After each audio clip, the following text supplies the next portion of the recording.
নমস্কার বন্ধুরা, আজকের গল্প সৈয়দ মুস্তাফা সিরাজের লেখা ভোলা বাবা পার করেগা। ভোলা ঘরে ঢুকে হাঁপাতে হাঁপাতে বলল, শিগগির আসুন দাদাবাবু, আবার বেঁধেছে। মন দিয়ে খবরের কাগজ পড়ছিলুম। আমাদের এই ছোট্ট শহর কলকাতা থেকে কাগজ পৌঁছতে বিকেল হয়ে যায়। এদিনের খবরও খুব জবর ছিল। সন্ত্রাসবাদীদের প্লেন হাইজ্যাক, প্লেনের ভেতর 150 যাত্রী। এমন সময় ভোলার উপদ্রব। বিরক্ত হয়ে বললুম, বেঁধেছে তো বাঁধুক, আমি গিয়ে করবোটা কি? ভোলা করুণ মুখ করে বলল, কুরুক্ষেত্তর হয়ে যাবে দাদাবাবু, দুজনের হাতেই বন্দুক। বন্দুক শুনে চমকে উঠলুম। এতদিন মুখোমুখি ঝগড়াঝাঁটি শুনেছি, দুপক্ষকে বুঝিয়ে সুঝিয়ে শান্ত করতে পেরেছি। এবার বন্দুক হাতে নেওয়া মানে রীতিমতো ডুয়েল খুনোখুনি। তখনই কাগজ ফেলে ভোলার সঙ্গে বেরিয়ে পড়লুম। গিয়ে দেখি সত্যিই তাই, রাস্তায় ভিড় করে লোকেরা দাঁড়িয়ে আছে, কিন্তু কারোর মুখে উদ্বেগের ছাপ নেই। সবাই যেন তামাশা দেখার তালে। ওদিকে 2টি দোতলা বাড়ির ছাদে 2 বন্দুকবাজ, হাঁদুবাবু আর নাদুবাবু। মধ্যেখানে একটুখানি পোড়ো জমি ঘন ঝোপঝাড়ে ভরা। হাঁদুবাবু তার বাড়ির ছাদ থেকে বন্দুক তাক করে গর্জাচ্ছেন, খুলি ফুটো করে দেব। আর নাদুবাবুও পাল্টা বন্দুক উঁচিয়ে হাঁক ছাড়ছেন, তার আগেই তোমার হার্ট ফুটো হয়ে যাবে। বেগতিক দেখে ভোলাকে বললুম, তুমি এখনই থানায় গিয়ে পুলিশে খবর দাও ভোলা। ভোলা বলল, থানায় তো আগেই গিয়েছিলুম দাদাবাবু, পুলিশ এলো না। এলো না? সে কি? আগে পুলিশ বললে বডি না পড়লে যাব না। কি অদ্ভুত কথা! তবে বরাবর তাই দেখেছি। সাংঘাতিক কিছু না ঘটলে আগে থেকে পুলিশ আসে না, হয়তো এটাই নিয়ম। নিচে থেকে চেঁচিয়ে বললুম, জ্যাঠামশাই আপনারা করছেন কি খামোখা? আমার কথার উপর বন্দুকের গুলির বদলে হাঁদুবাবু কথা ছুড়লেন, খামোকা?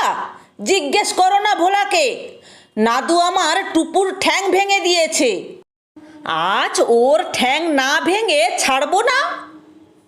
টুপু হাঁদুবাবুর কুকুর। নাদুবাবু চেঁচিয়ে বললেন, বেশ করেছি ঠ্যাং ভেঙেছি, ওই নেড়ি কুকুর প্রতিদিন আমার নুপুকে দেখলেই তাড়া করবে, আর আমি সহ্য করব? বাহ! নুপু নাদুবাবুর বেড়াল। তাহলে আজকের ডুয়েলের কারণ কুকুর বিড়ালের ঝগড়া। হাসি পাওয়া উচিত ছিল, কিন্তু হাসব কি? বন্দুক দেখে ভড়কে গেছি।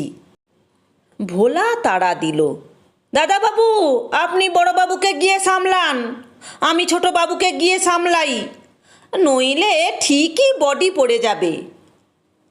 তার উপক্রমও হলো বটে। নুপুকে নেড়ি কুকুর বলায় বড়বাবু হাঁদু সিংহি এবার আরও খাপ্পা হয়ে সত্যিই গুলি ছুড়লেন। তবে বন্দুকের নলটা আকাশের দিকে। এক ঝাঁক কাক উড়ে আসছিল। গুলির শব্দে ভয় পেয়ে তুমুল চেঁচাতে চেঁচাতে ছত্রভঙ্গ হয়ে গেল। নাদু সিংহিও কম যান না, তিনিও আকাশমুখো একখানা গুলি ছুড়লেন। তারপর যা শুরু হলো তাকে আকাশযুদ্ধ বলাই যায়। গুলিতে গুলিতে হুলস্থুল। বডি না পড়ে যাবে না দেখছি। ভোলা নাদুবাবুর বাড়িতে গুলতির বেগে ঢুকে গেল। আমি ঢুকলুম হাদুবাবুর বাড়িতে। আশ্চর্য ব্যাপার, বাড়ির ভেতর কারও কোনো দৃক্পাত নেই। সবাই মিলে টিভিতে খেলা দেখছে। ছাদের উপর অমন একটা বিপজ্জনক ঘটনা ঘটছে, বাড়ির কেউ যেন জানেই না। অবশ্য বরাবরই এরকম দেখে আসছি, তার চেয়ে আশ্চর্য, দুই পরিবারের দুই গিন্নি আর ছেলে মেয়েদের মধ্যে কিন্তু দিব্যি গলাগলি ভাব, যত বিবাদ দুই কর্তার মধ্যে। মজাটা হলো দুজনে সহোদর ভাই। বড় হলেন হাদুবাবু, তিনি ডাক্তার। ছোট নাদুবাবু, তিনি উকিল। বাবার মৃত্যুর পর নাদুবাবু আলাদা বাড়ি করেছেন। মধ্যিখানের জমিটা নিয়ে 7 বছর ধরে দুই ভাইয়ে মামলা চলছে। ডাক্তার উকিলের সঙ্গে এঁটে উঠতে পারছেন না সম্ভবত। পাড়ার ছেলেরা পোড়ো জমিটাতে ক্লাব করতে চেয়েছে, কিন্তু পাত্তা পায়নি। আর ভোলা হলো বুড়ো কর্তার আমলের পুরাতন ভৃত্য। দুই ভাইয়ে পৃথগণ্য হওয়ার পর ও বেচারার চাকরি গেছে, কিন্তু মায়া ছাড়তে পারে না।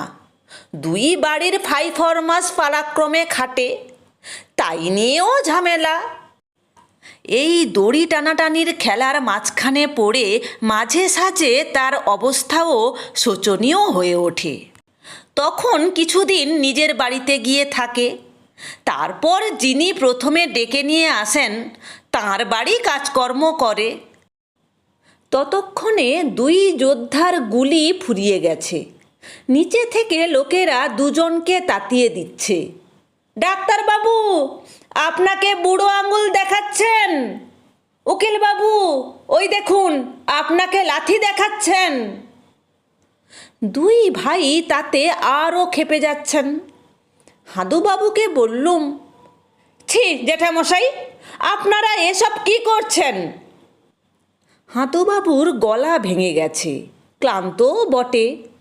ওই ওই ওই হতচ্ছাড়া বাঁদরটা বলে কার্নিশে হেলান দিলেন।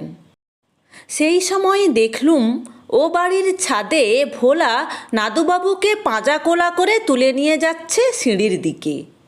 নাদুবাবু হাত পা ছুঁড়ছেন খুব, কিন্তু ভোলা আজ যেন মরিয়া। হাদুবাবু ফোঁস ফোঁস শব্দে বললেন, অ্যালসেশিয়ানের বাচ্চা, তাকে বলে নেড়ি কুকুর। এসো তোমাকে দেখাচ্ছি পাটকেল ছুঁড়ে নাদু টুপুর কি অবস্থা করেছে। আমার হাত ধরে টানতে টানতে দোতলার ঘরে নিয়ে এলেন হাদুবাবু। কুকুরটার পেছনের পায়ে ব্যান্ডেজ বাঁধা। মানুষের রোগের ডাক্তার জীবজন্তুর ব্যাপারেও ডাক্তারি করবেন, তাতে অবাক হওয়ার কিছু নেই। তবে কুকুরটা কিন্তু 4 ঠ্যাঙেই চমৎকার হেঁটে আমার হাঁটু চাটতে এলো। কুকুরকে আমার বড্ড ভয়। দৈবাত কামড়ে দিলে পেটে 14খানা ইঞ্জেকশন। অতএব আর কথা না বাড়িয়ে কেটে পড়াই ভালো। সন্ধ্যের সময় ভোলা আমার ঘরে এলো, বলল, এর একটা বিহিত করা দরকার দাদাবাবু।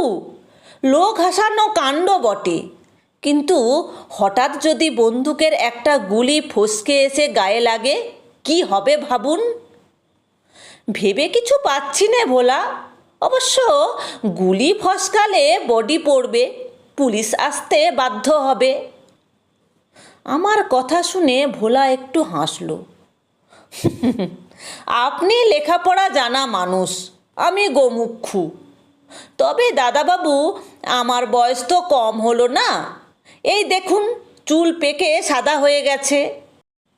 বলে সে তার একরাশ সাদা চুল খামচে ধরল। দেখছি বিপদে পড়লে তখন সাপে নেউলে ইঁদুর বেড়ালেও গলাগলি ভাব হয়। সায় দিয়ে বললুম, তা হয়, কিন্তু সিঙি মশাইদের কথা আলাদা ভোলা। তাছাড়া কিভাবে ওদের বিপদ ঘটবে? ঘটবে। ভোলা মুচকি হেসে বলল, ঘটাতে হবে। হাসি পেল ওর কথা শুনে। বললুম, কি বিপদ ঘটাবে ভাবছ? দেখবেন। ভোলা এবার গলার স্বর চেপে বলল, শুধু আপনার একটু সাহায্য চাই দাদাবাবু। কি সাহায্য? ভোলা ফিসফিসিয়ে বলল, আপনি বড়বাবুর কুকুরটাকে চুরি করে আনুন, আমি ছোটবাবুর বেড়ালটাকে। এ পর্যন্ত শুনেই চমকে উঠে বললুম, না না, ওরে বাবা, কুকুর বড্ড সাংঘাতিক জীব, ও আমি পারবো না ভোলা। ভোলা হাসল। ঠিক আছে, তবে আপনি বেড়াল চুরি করুন আজ রাত্রিরেই, আর আমি কুকুরটাকে হাতিয়ে নিয়ে যাই। উদ্বিগ্ন হয়ে বললুম, কিন্তু তাতে কি বিপদ হবে ওদের? উল্টে হিতে বিপরীত হয়ে যাবে না?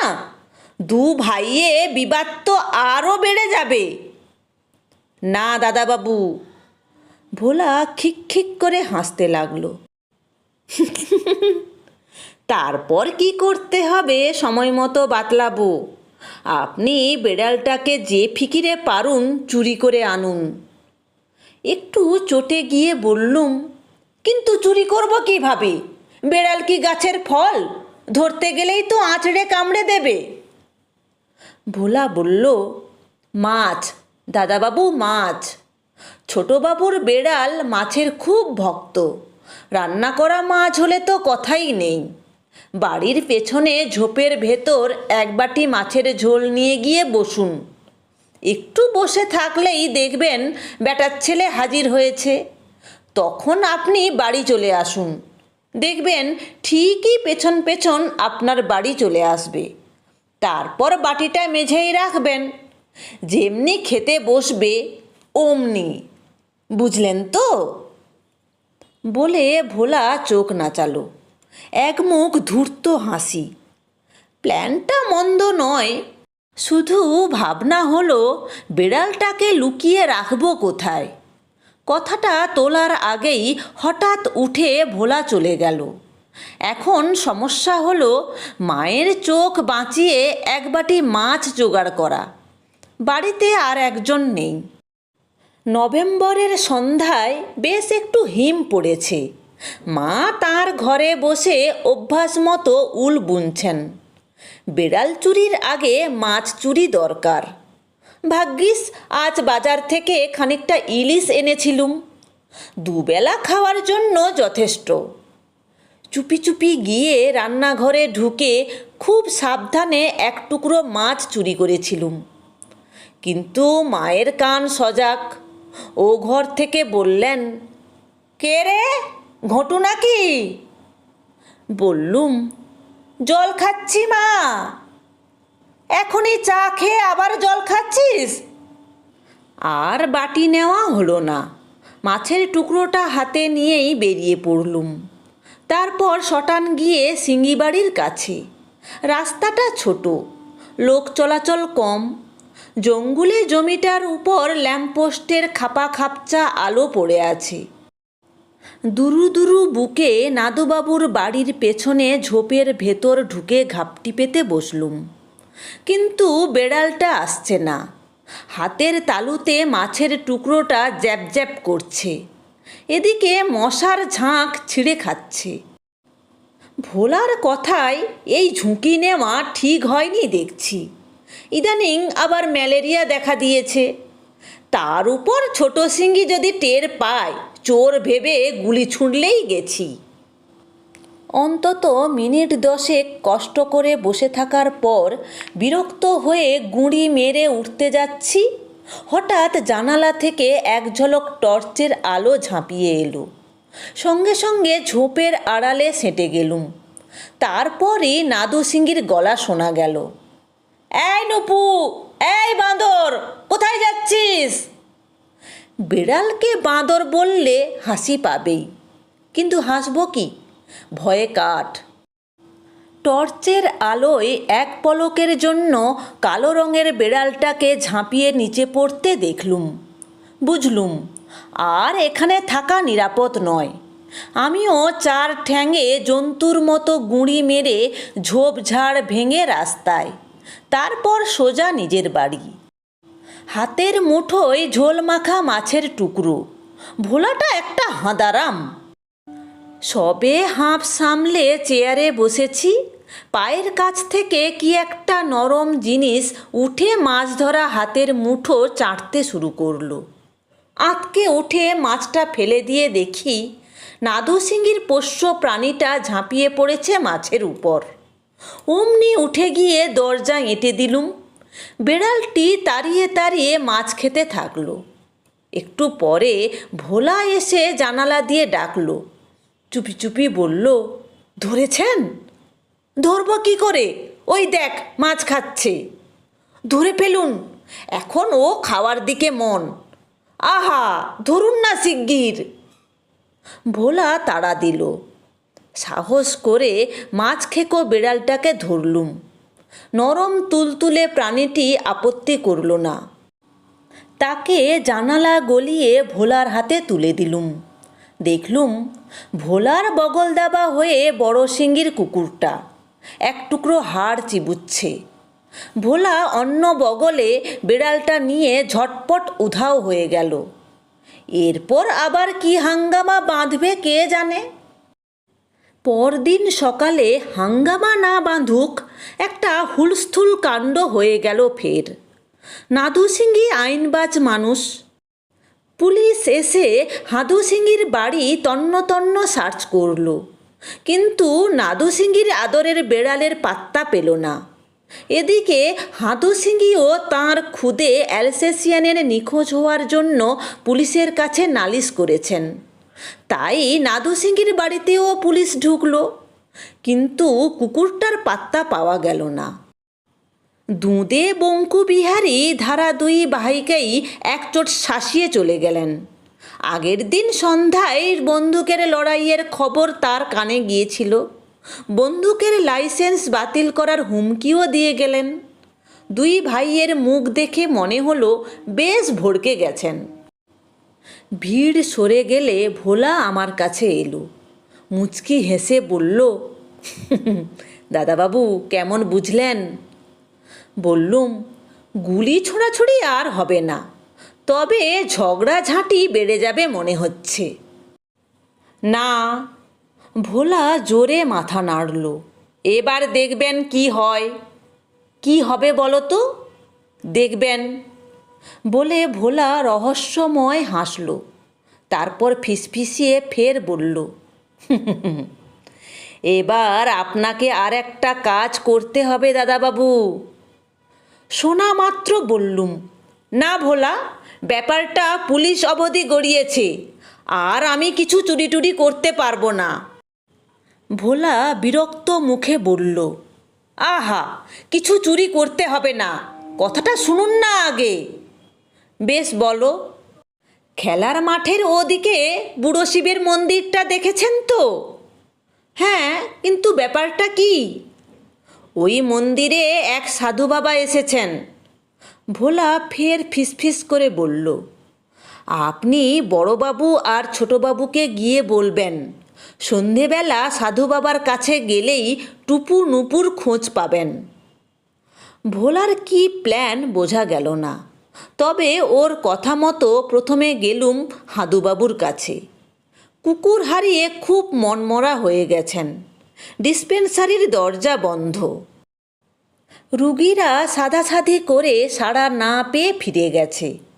আমাকে দেখে করুণ মুখে বললেন, সায়ানাইডের পুরিয়া নিয়ে বসে আছি, এই দেখো। আঁতকে উঠে বললুম, সর্বনাশ! সামান্য একটা কুকুরের জন্য সুইসাইড করবেন জ্যাঠামশাই? সামান্য? হাদুবাবু ফোঁস করে শ্বাস ছেড়ে বললেন, এটা প্রেস্টিজের ব্যাপার নয়। তুমি বুঝতে পারছো না নাদুর কি মতলব। ও জানে টুপু আমার প্রাণ। সেই প্রাণ চুরি গেলে আমার আর কি রইল? শুধু এই বডিখানা? জ্যাঠামশাই, বরং এক কাজ করুন, সন্ধ্যায় বুড়ো শিবের মন্দিরে যান। হাদুবাবু নড়ে বসে বললেন, মন্দিরে? মন্দিরে টুপুকে লুকিয়ে রেখেছে বলছো? তোমার মাথা খারাপ? না জ্যাঠামশাই, ওখানে সাধু বাবা এসেছেন। সাক্ষাৎ ভগবানের অবতার শুনলাম।